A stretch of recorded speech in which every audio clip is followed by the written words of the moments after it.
વિદ્યાર્થી મિત્રો, આજે આપણે ગાણિતિક ચિહ્નોના સંકેતો વિશે જોવાના છે. ચિહ્ન ગુજરાતી અને અંગ્રેજી. સરવાળાને એડિશન કહેવામાં આવે છે.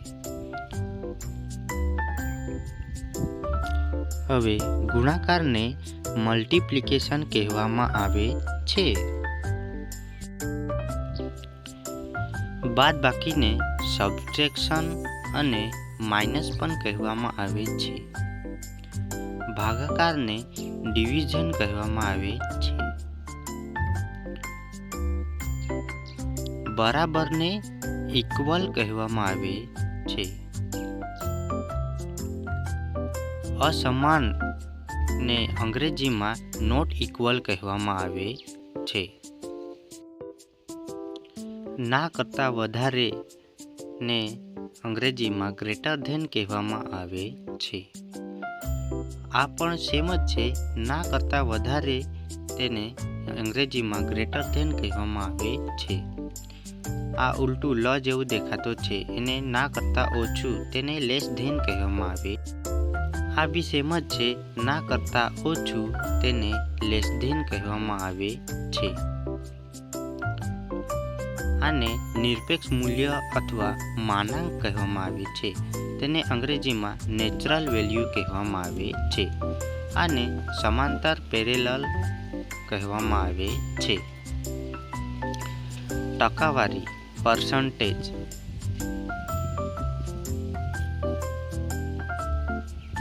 આને બિંદુ અને અંગ્રેજીમાં પોઈન્ટ કહેવામાં આવે છે. આને પ્રમાણ અને અંગ્રેજીમાં રેશિયો કહેવામાં આવે છે. આને સપ્રમાણ અને અંગ્રેજીમાં પ્રોપોર્શન કહેવામાં આવે છે.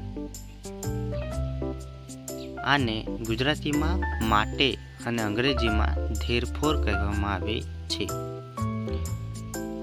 માટેનું જ ઉલટું કારણ કે કહેવામાં આવે છે અને અંગ્રેજીમાં બીકોઝ. આને ખૂણો અને અંગ્રેજીમાં એંગલ. આને ત્રિકોણ અને અંગ્રેજીમાં ટ્રાયેંગલ કહેવામાં આવે છે. આને ગુજરાતીમાં ચોરસ અને અંગ્રેજીમાં સ્ક્વેર કહેવામાં આવે છે. આને ગુજરાતીમાં શંકુ અને અંગ્રેજીમાં કોન કહેવામાં આવે છે.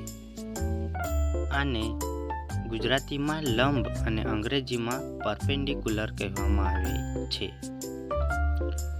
આને વર્ગમૂળ અને અંગ્રેજીમાં સ્ક્વેર રૂટ કહેવામાં આવે છે. આને ઘનમૂળ અને અંગ્રેજીમાં ક્યુબ રૂટ કહેવામાં આવે છે.